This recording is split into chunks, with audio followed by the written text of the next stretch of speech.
ต้มน้ำยาใส่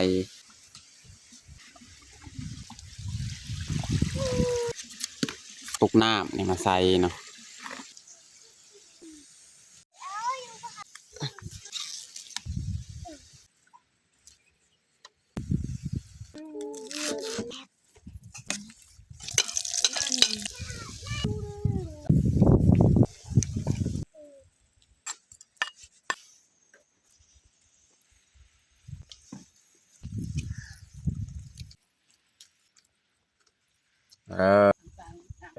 อย่าลืมกดไลค์กดแชร์และกดติดตามเด้อพี่น้อง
ครับสบายดีแล้วก็สวัสดีเบิร์ดสู่ครูสู่คนเนาะยินดีต้อนรับเข้าสู่สองบ่าวยึง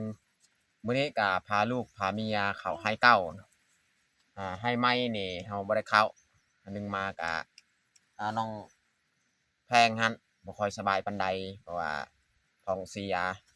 ก็เลยมาอยู่ให้เก้านี่ค่อนข้างใกล้บ้านก็เลยได้ดูแลนำเนาะถ้าว่าเขาไปอยู่ให้ไม่นี่มันไกลเขาบ่สามารถเอาไปได้ไม่ได้เขาจะปะนำพ่อนำแม่แต่ว่ามื้อนี้นี่น้องแพงนี่ท้องเสียหรือว่าเจ็บท้องนี่แหละก็เลยเขาบ่ได้เข้าให้ไม่หั่นเนาะเจาะไว้ก็เลยมื้อนี้เขาให้เกาแล้วก็สิมาปลูกแนวพืชผักนี่แหละเพราะว่ามื้อนั้นเขาก็จูดไปแล้วแหละบอนที่เขาสิปลูกพืชผักหรือว่าปลูกมักมักแตงนี่ยังมื้อนี้ก็เลยสิพาเมียไปปลูกเนาะแต่ว่าบางที่นี่ค่อยจะบ่ได้ปลูกเพราะว่าต้องได้เบิ่งน้องพลอยน้องแพงเนาะแล้วก็เมียปลูกเนาะค่อยสิเฮ็ดอาหารการกินนี่หยังต่างๆเนาะอยู่ในเที่ยงไร่ก็เลยให้เมียปลูกแต่ว่าปลูกน่าจะบ่เบิดดอกประมาณจัก2มื้อนี่น่าจะเบิดถ้าปลูกเพราะว่าคือให้บ่แม่นคือสวนหันยังบ่ทันได้เฮ็ดเพราะว่ามันไหม้บ่เบิดมื้อนั้นเนาะก็เลยเราต้องได้เฮ็ดต่อเนาะโอเคมีแต่ทุกคนติดตามเบิ่งติดตามชมกับพวกเราได้ยาวๆเลยตอนนี้เมียกับสีเกียมออกไปปลูกพืชผักส่วนคอยนี่แม่นจะเจี้ยน้องแพงหั่นเนาะแล้วก็หดชวนผักนำกับน้องพลอยหดชวนผักนี่แหละเมียเอามาแนวพืชผักในพืชผักต่างๆเนาะเราจะเอามาปลูกมาใส่นี่น้องแพงกำลังยากช่วงนี้นี่ถ้าว่าดูแลบริดีนี่ตกแน่นอนน้องแพงนี่ก็เลยคอยนี่เชียร์น้องแพงจังหน่อยแล้วก็สีลงหดส่วนผักนะส่วนเมียก็ลงไปปลูกบอนเขาจูดเมื่อนั้นแหละปลูกแนวหมักถั่วหมักแตงหมักอีหยังต่างๆแหละ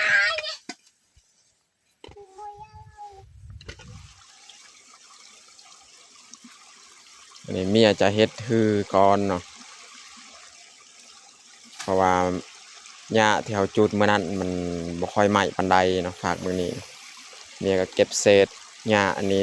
ส่วนเรือนี่ก็โฮมใบบอนเดียวแล้วก็มาจูดต่ออีกเนาะฝากมื้อนี้ใครแน่ไหม้นั่นน่าจะตัวนี้นี่ยังบ่ทันได้แห้งละเอียดดีเนาะหญ้าฝากมื้อนี้เนาะอันนี้เมียจะกองไว้แล้วก็จูดเนาะวันใดที่ไหม้นี่เมียก็หาปลูกเลยนี่เมียจะปลูกนี่เบื้องนี้แหละตัวมันไหม้ แล้วเขาสิมาหดส่วนก่อน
เมียจะเตรียม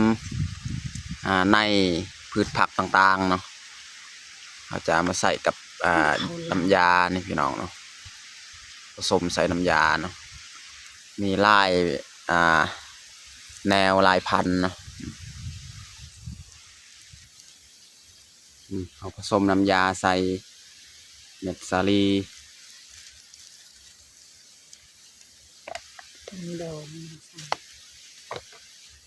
นี่มันเม็ดถั่วดิน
เอาสีต่อน้ำมันเข้าไปนี่เลยเนาะ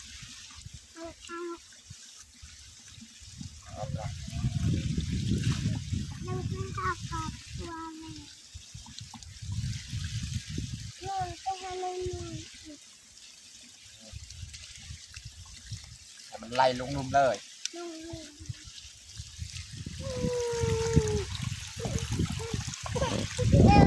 มันจะไล่เข้าบอนเฮาปลูกกะสลีปลูกมักถั่วดิน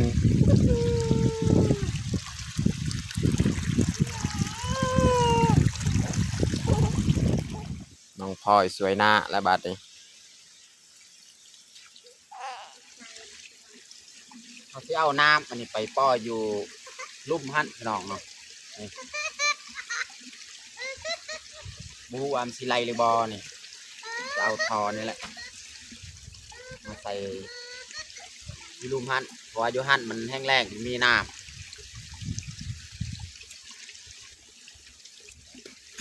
อันนี้เขาเอาไม้พุงเนาะมาต่อใส่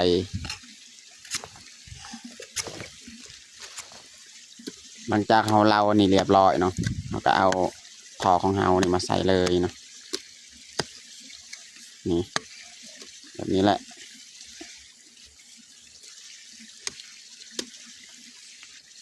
เรียบร้อย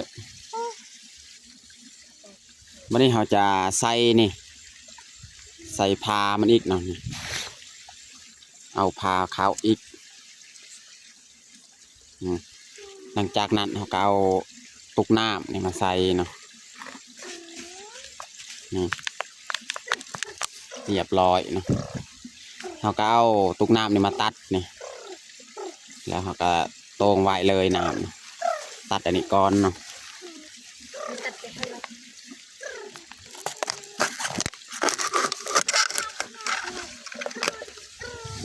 ตัดแบบนี้แหละเราก็ตักใส่เลยเนาะ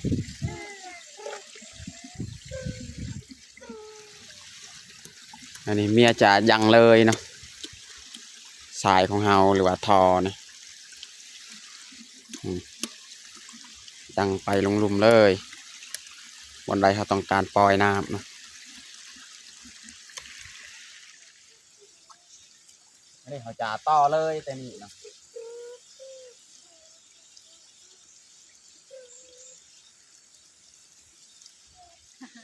นี่ฮอตนี่แหละน้ำมันออกเนาะเอากระสีปักหลักไว้เลยอยู่นี่เนาะแล้วก็ปล่อยปะทั้งคืนทั้งวันเลยเพราะว่ามีพลปลูกแถวลุ่มมันปลูกเนาะ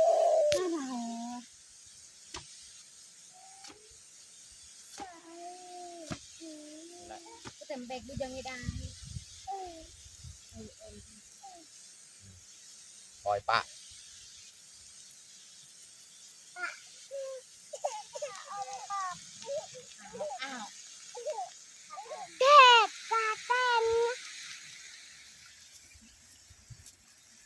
น้องพลอยเก็บฟืน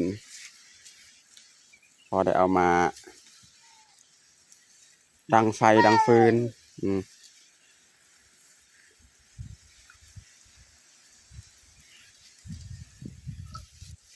ตอนนี้ก็เรียบร้อยเห่าฮดแต่พักลมมาเลยพี่น้องเอาสีผ้าน้องพลอย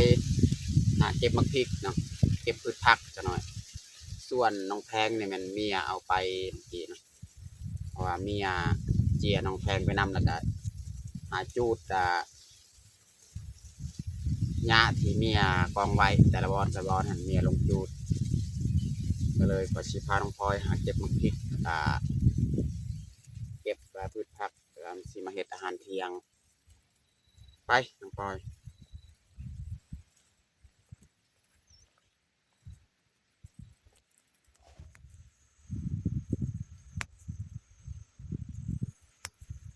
มักพริกกับบุมีใบส่วงนี้เนาะหล่นเบิดและใบมันน้องพลอยเก็บพริกอีกเก็บมากแดงๆเด้อมากแดงๆนะ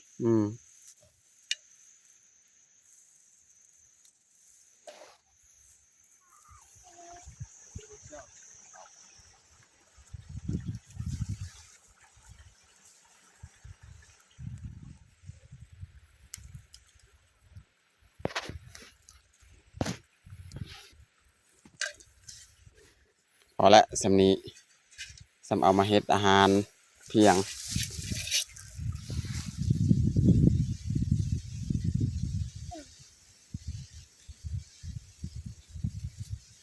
บันอ้าวดอก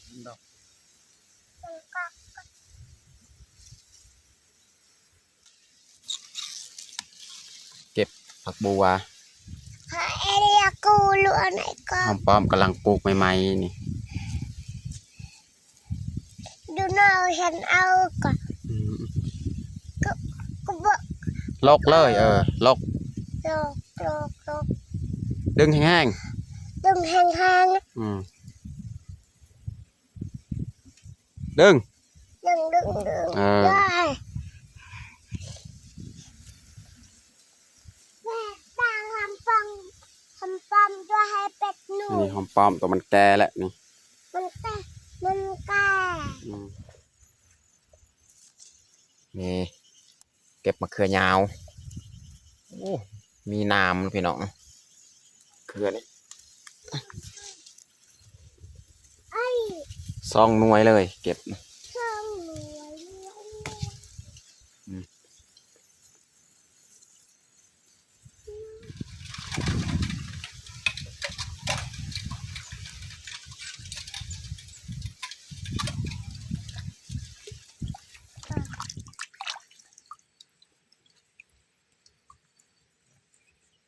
เสียเอามาปิ้งปลาดุกนี่พี่น้อง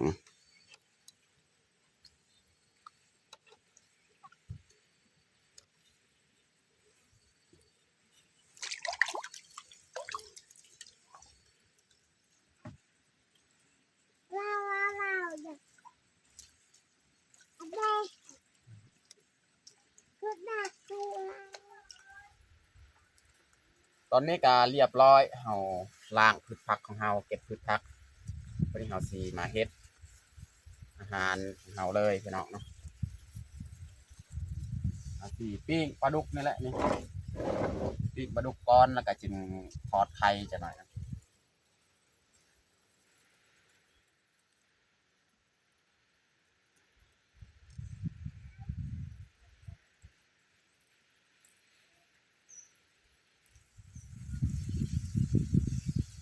ใส่เกลือให้พี่น้อง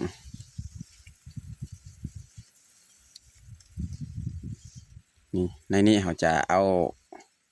คาหัวสิไข่ยัดอยู่บนท้องมันบนปาก ดับขาวพี่น้อง ตอนนี้เฮาก็ปิ้งปลาของเฮานี่ปิ้งไว้เลยบัดนี้เฮาสิเกี่ยมปรุงไข่เฮาสิเจียวไข่ทอดไข่พี่น้องเนาะ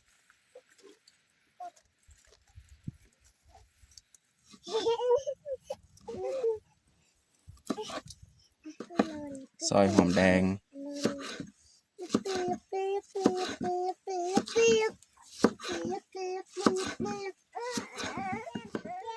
ซอยกระเทียม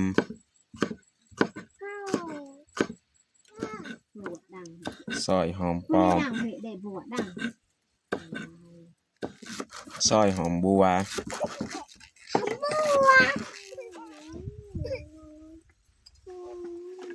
เรียบร้อยเฮาซอยเครื่องปรุงมื้อนี้เฮาสิมาผสมเลยพี่น้องเนาะ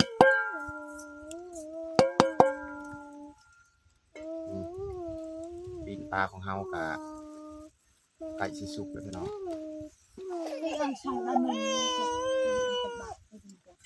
เราจะปีกไข่เลยยังหลังปลาเราก็จีจับมันเดียว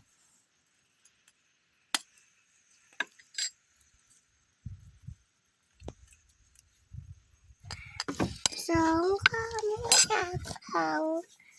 ไอแลบกี่กักค่ะ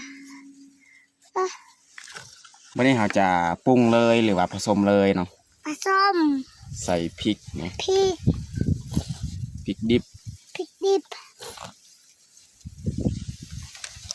ใส่หอมแดง ใส่หอมแดง ล่มพี่น้องมื้อนี้เนาะ เริ่ม ใส่หอมปอม หอมป้อม ใส่หอมบัว หอมบัว ใส่ กระเทียมซอย ใส่กระเทียมใส่นู่น แล้วก็ใส่ผงนัว พวงนัวนู่น แล้วก็ใส่เกลือ ในอีกเก่งแล้วก็ไหน ใส่เกลือประมาณนี้แหละ อยู่นู่น นี่เราจะผสมเลย ผสมและนี้ผสม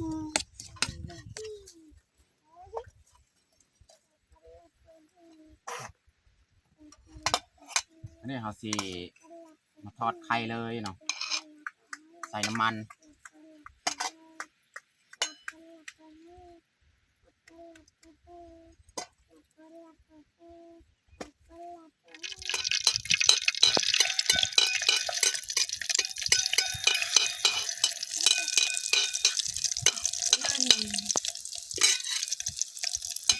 งานมีดักประจัง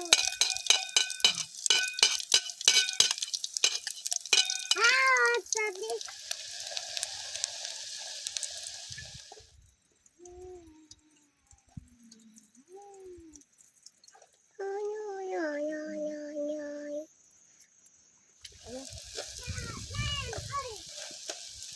ซ่องเทือเฮาทอดไข่หม้อมันน้อยๆเนาะ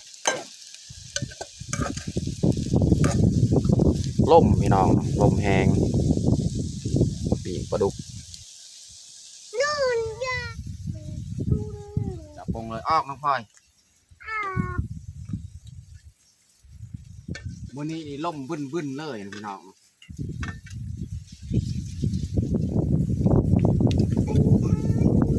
ซองแผ่นเลยถอดซองเถื่อนี่พี่น้องลวกผักของเฮากะสุกเรียบร้อย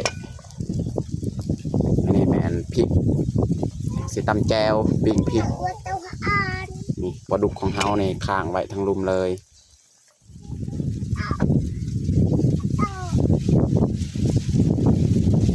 โอ้ยพี่น้องล่มแห้งก็แถวว่านี่ ลวกผักพี่น้อง ลูกผัก อันนี้เขาตำแจว นู่น ปรุงแจวพี่น้อง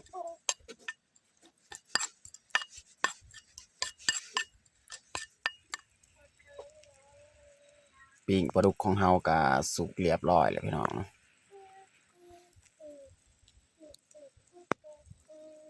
พอดีเลยแฮม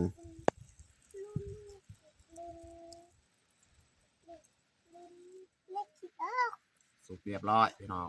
ปิ้งปลาดุกของเรา กระดูกของเรา ปิ้งปลาดุกพี่น้องตอนนี้ก็เรียบร้อยเฮาแต่งเผาเฮาทอดไข่2 แผ่นแล้วก็ปิ้งปลาดุกเนาะแล้วก็มีแจวเนาะ ลง แล้วก็มีลวกผักแล้วก็ในหม้อนี่แม่นน้ำสดน้ำซุปนี่น้ำที่เราต้มผักเนาะสำหรับอาหารเที่ยงของเฮากับเบิดสนี้ละตอนนี้ก็เรียบร้อยเฮาแต่งข้าวของเฮามีแต่เฮาจะลงมือกินข้าวเที่ยงเลยเอามาทุกคนมากินข้าวเที่ยงน้ำกันเอาน้องพ่อยเอิ้นลุงป้ามากินข้าว มากินข้าวเย็นกัน เวลาเว้าหันเบิ่งให้ลุงป้า FC เพิ่นแม่นสิเว้าแบบนั้น อยากคุย กิน ตัวไก่ แก้วน้องแพงนี่ บุรี บอดี้นอนเลยบัดแตงกินนี่ซุกน้องแพงกะรับ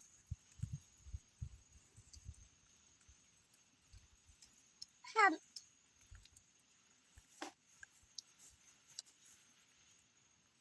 เล็ก ติ๊กต๊อก โอ้ไก่ไก่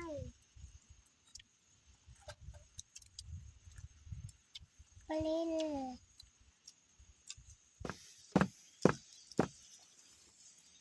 อืม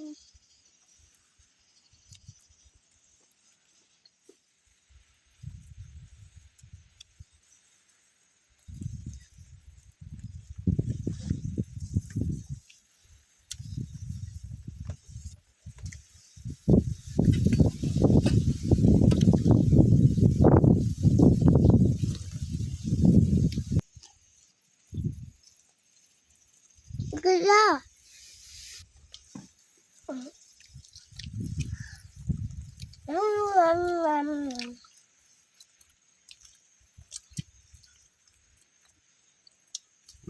กินละลายน้องพลอย